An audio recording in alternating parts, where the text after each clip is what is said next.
Hi, I'm Addie with Life Skills for Confidence. Greetings, I'm Claudia McBride, and I'm the author and founder of Life Skills for Confidence.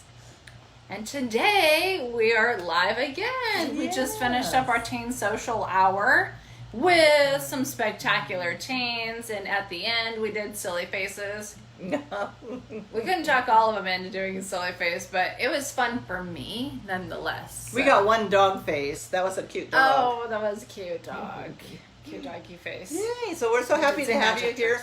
This is a really important lesson, and it's just really important that we all take some time and see how we can communicate better with our teens and about these subjects that are, pretty important.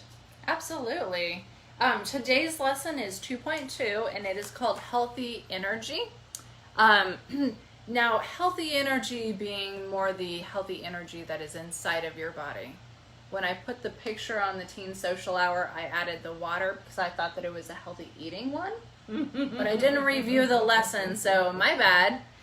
So yeah, it is. It's all about the energy inside your body.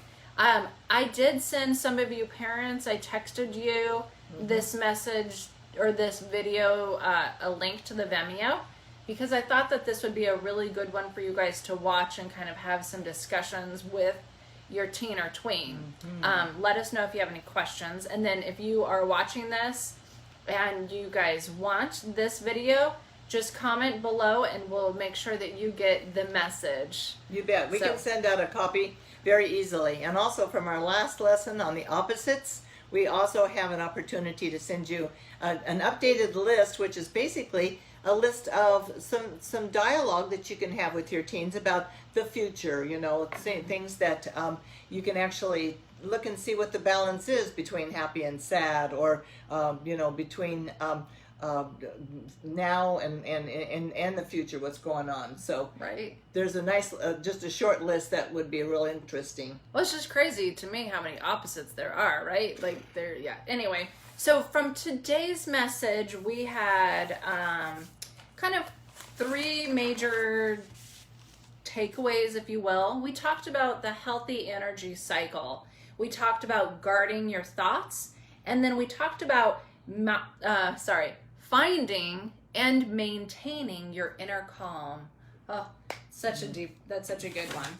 So about the healthy energy cycle, so we were talking about how when you're active and you're running and you're exercising, then all of a sudden your body needs to be inactive for a little while.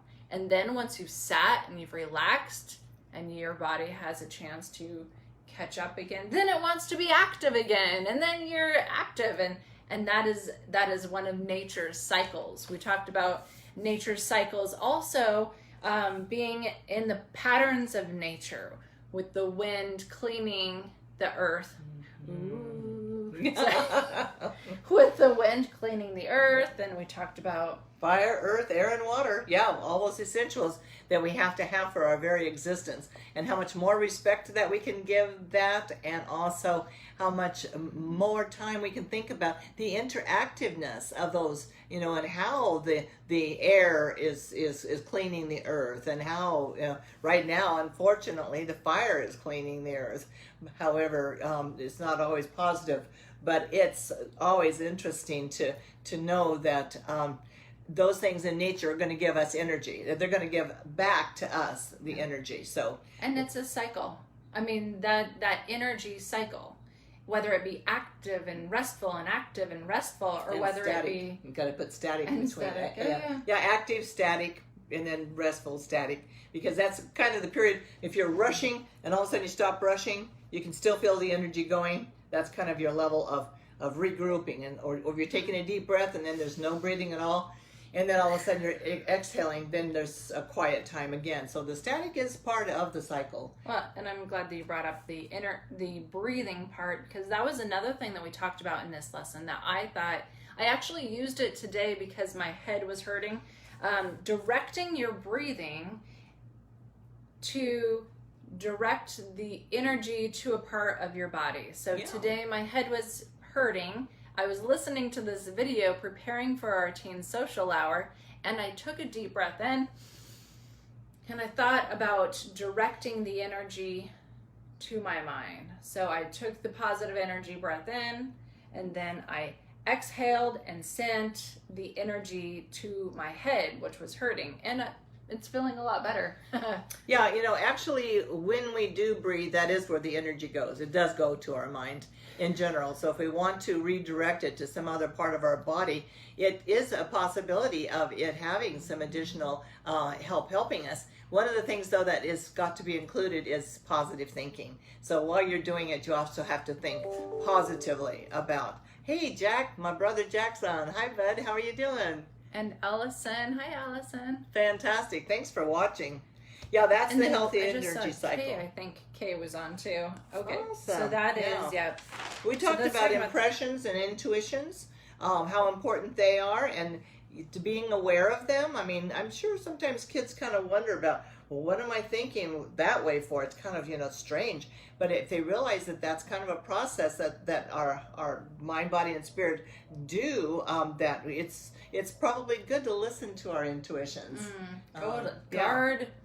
Guarding your thoughts, and part of guarding your thoughts is listening to that intuition and listening to that little person in your mind that goes, probably shouldn't do that, or or you probably should do that, or I don't know, like you've had really good impressions and hunches and stuff throughout your life. Yes, I have. I've had a real strong ability to follow them, and it has paid for me too. So I mean, you start to step off the curb, and you just got a feeling like, wait a minute, am I doing the right thing here? Exactly. So keeping aware of yourself is really helpful.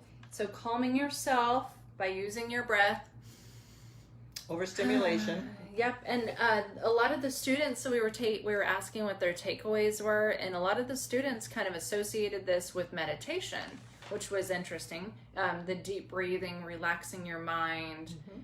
We don't necessarily call it meditation, but it is very similar in what it does. It's okay to do that. Is thinking about your breath and breathing it through your body.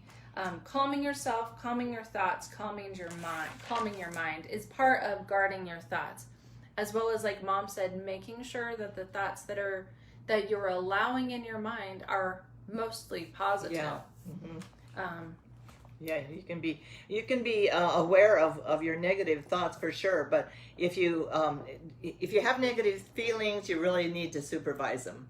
And I think we've talked about that before in previous lessons, that it's your job. Okay, so being overstimulated is so big right now in our society, and so walking away from that overstimulation again, and keeping the inner peace and keeping the personal peace and the inner calm. And our objective. And we've done a discussion about overstimulation in one of our other Facebook lives too, because it is such a. It's very easy to get overstimulated right now in everything that we're doing. Driving down the street, I'm getting overstimulated. I'm like, it's too many. Hi, Alina. Nice to see you. Yay. How exciting. Hi, hon. We appreciate you so much, and we just love that video that Addie's putting together right now. I know, that's going to be so good. Speaking of emotions and thoughts. Mm-hmm. So then a few more takeaways are and we tried to make this one a really big point because I feel like it needs to hit home for all of us, but especially for the teens. You are in control of your inner calm. People do not get to take your joy. They don't get to change how you're feeling about things. You are in control of your inner calm. And we talked about how sometimes it's difficult when you have parents adding in additional, when you have parents basically controlling your life.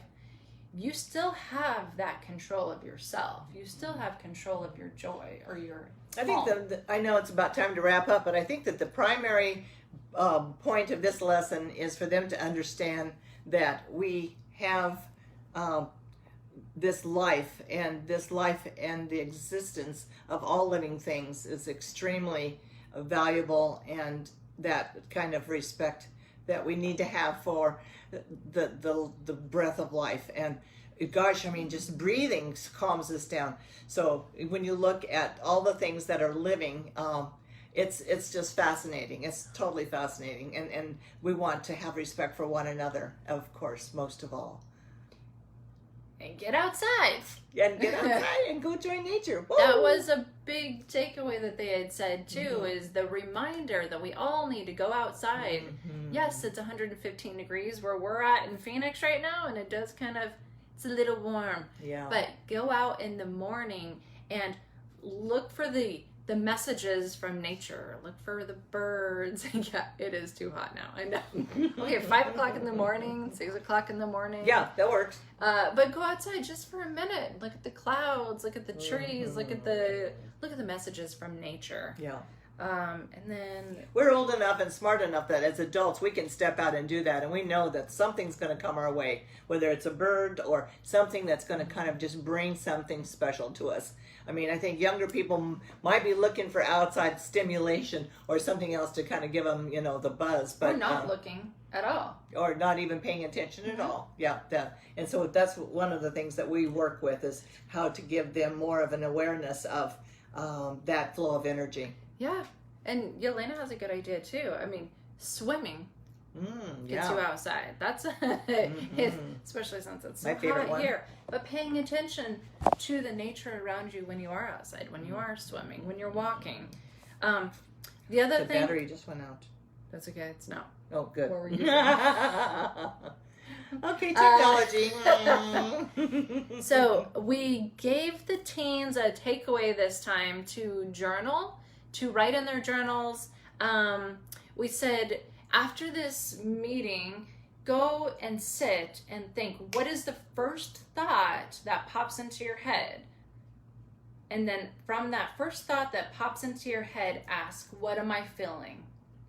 And then from the what am I feeling, write down, what are you feeling about the thought? And then actions are the result of feelings and thoughts. Actions are the result of thoughts. And then we had a student do whatever. Yeah. No, that was pretty cool. And so she made that observation, and she said after the action was that character. It developed and shows your character, and it directs your destiny. So I thought that was kind of, neat, to think that our actions and thoughts right now are already directing our destiny. Which is another big reason why it's so important to control your thinking, control your thoughts. Thoughts to feelings, feelings to actions, actions to character, character to destiny. Ooh. We appreciate you all, and we would love it if you would like us, and if you could also maybe share any of the videos with your friends. All of them on Facebook have covered so far module 1, and this is the second one. The module 2 is totally different, so next week it's going to be an all different ball game. But we have lots of fun doing this stuff, and we appreciate it when you join in and support us. Thank you. Love it. Awesome. And thank you guys for jumping on and supporting, saying hi. Right on. We're going to do this every week. Yep. Thank you so much. Anything else? All right, high five. Yeah, we did it again. Bye. Bless you.